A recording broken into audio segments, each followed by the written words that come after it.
warahmatullahi wabarakatuh. Selamat pagi Bapak Ibu Guru, tamu undangan yang terhormat, serta teman-teman semua yang saya sayangi. Halo, apa kabar?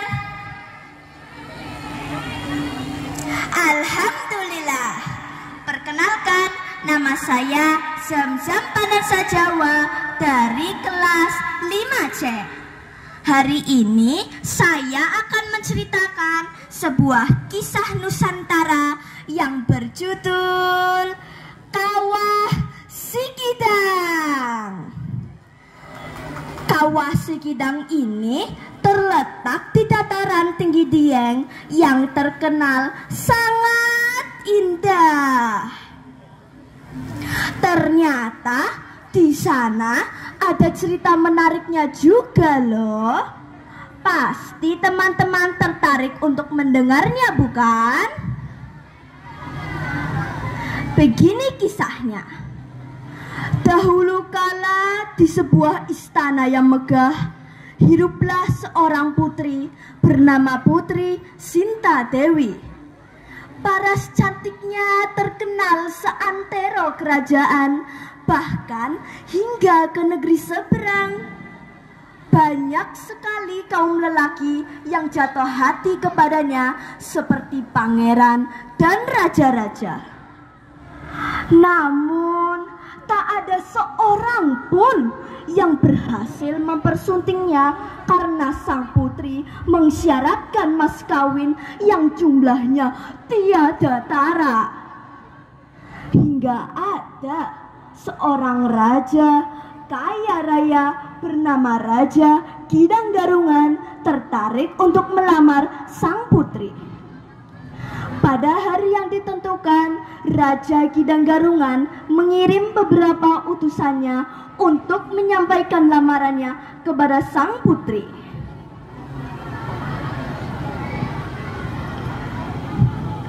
Ampun Tuan Putri, maksud kedatangan kami kemari adalah untuk menyampaikan pinangan raja kami, Raja Kidang Garungan. Kami yakin berapapun syarat mas kawin yang putri ajukan, raja kami pasti dapat menyanggupinya. Mendengar kalimat itu, Putri Sinta Dewi pun berpikir sejenak. Dia seorang raja yang sangat kaya raya. Wajahnya tentu tampan rupawan setara denganku. Kalau begitu, aku terima saja lamarannya. Iya, akan kuterima lamarannya.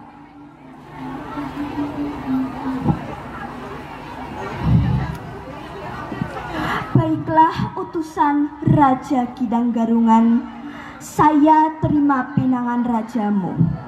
Hendaknya beliau segera datang menemuiku. Lalu para utusan Raja Kidang Garungan pun bergegas kembali ke istana untuk menyampaikan kepada raja mereka bahwa pinangannya diterima. Mendengar hal ini, Raja Kidang Garungan merasa sangat gembira dan mempersiapkan sebuah pesta yang sangat megah. Saat hari pernikahan tiba, Raja Kidang Garungan pergi ke istana sang putri. Sang putri tersentak kaget karena ternyata Raja Kidang Garungan bertubuh manusia tetapi berkepala kijang. Mengerikan ya teman-teman. Sang putri berpikir bagaimana cara untuk membatalkan pernikahannya. Bagaimana ini? Bagaimana mungkin seorang putri cantik sepertiku menikahi seorang pria yang berkepala kijang? Tidak, pernikahan ini tidak boleh terjadi. Bagaimana ini? Lalu ia mendapatkan ide untuk mengajukan persyaratan lagi kepada sang raja. Karena kerajaannya sedang dilanda kekeringan air, ia mengajukan persyaratan yang sangat sulit.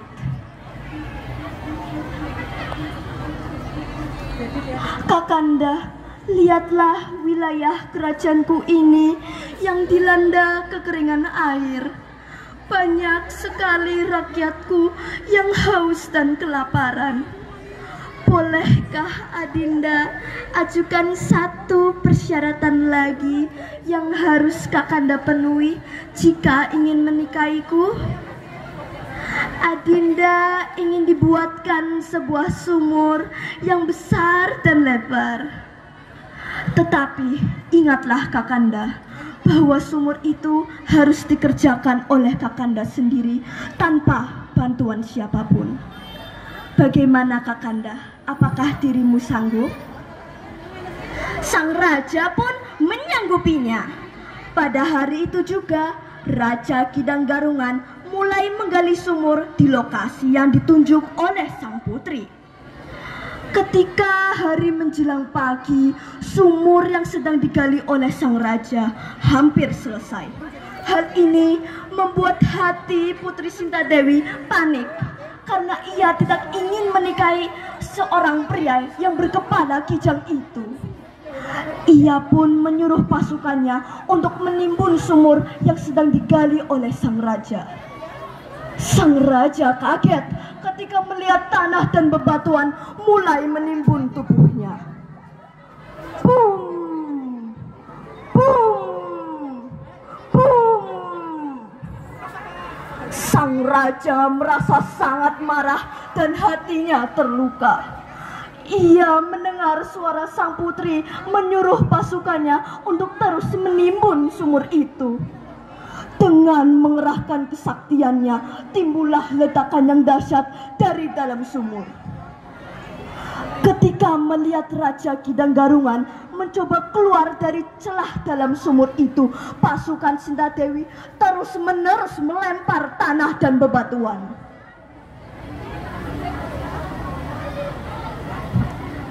Hentikan putri, hentikan! Apa yang putri lakukan?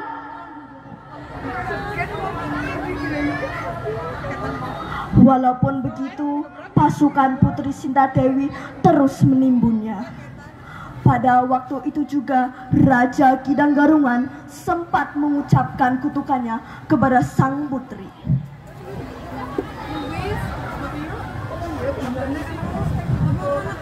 Hentikan putri, hentikan! Mengapa kau tega menimbunku? Wajahku memang buruk, tetapi hatiku tulus ingin mencintaimu, putri. Karena kelicikanmu itulah aku, Raja Kidang Garungan, bersumpah bahwa seluruh keturunanmu akan berambut gimbal.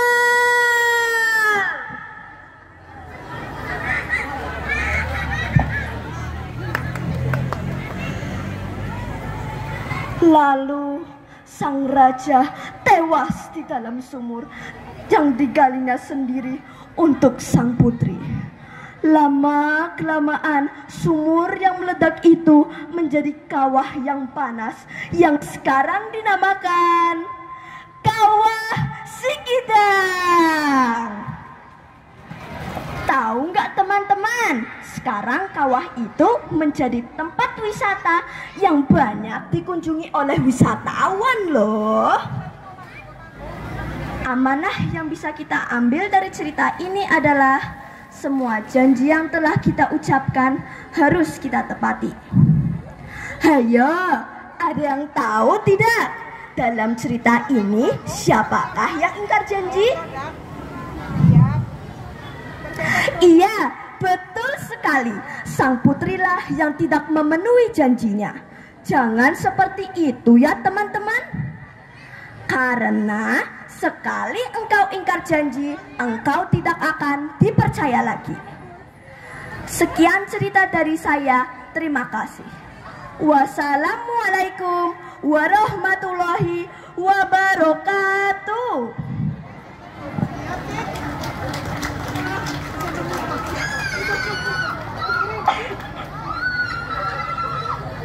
wabarakatuh. Terima kasih Mbak Zamzam Pandan Sajawa. Beri tepuk tangan sekali lagi Bapak Ibu semuanya. Wah, sangat menjiwai itu. Betul. Jadi saya terkesan sekali nih dengan Zamzam, Bu. Zamzam itu punya Ayo kita naik ke atas panggung, Bu Eka. Zamzam itu banyak sekali kegiatannya, padat sekali. Betul, padat sekali. Tetapi ketika dia itu diminta untuk berlatih, dia itu pokoknya nggak malas-malasan, Bu. Selalu semangat.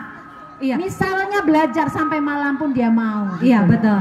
Dan cerita yang disampaikan tadi atau dibawakan tadi adalah cerita yang Zamzam bawakan pada saat lomba di Perpusda, dan itu jaraknya sudah cukup lama ya Bu Eka ya. Tapi masih hafal. Betul, masih hafal karena cerita dari hati. Mungkin seperti itu. Dia sudah sangat menjiwai, Bu. Dan ini memang kisah rakyat ya yang perlu kita gali lagi. Ternyata di lingkungan kita di Kabupaten Banyumas ini banyak sekali kearifan lokal berupa cerita-cerita rakyat. Di setiap tempat ada ceritanya. Betul, tidak hanya tadi Mbak Zamzam membawakan tentang Kawasikidang ya. Iya. Di Kabupaten Banyumas sendiri banyak sekali cerita-cerita rakyat yang diangkat ya Bu Eka, seperti Batu Raden. Itu ada kisahnya tersendiri. Lalu ada apa namanya, Aji Barang. Nama Aji Barang itu ada latar belakangnya sendiri ya Bu Eka ya. Berarti unik sekali. Betul, jadi penamaan Aji Barang, penamaan Batu Raden itu tidak asal pada saat proses memberikan namanya, tetapi ada perjalanan kisahnya. Betul. Ini jadi ternyata keterampilan sastra itu sudah ada dari lingkungan masyarakat Banyumas itu sendiri, Bu. Betul. Jadi memang kita sekarang itu kan orang tua sering khawatir ya, Bu, karena anak-anak ini banyak yang kecanduan HP.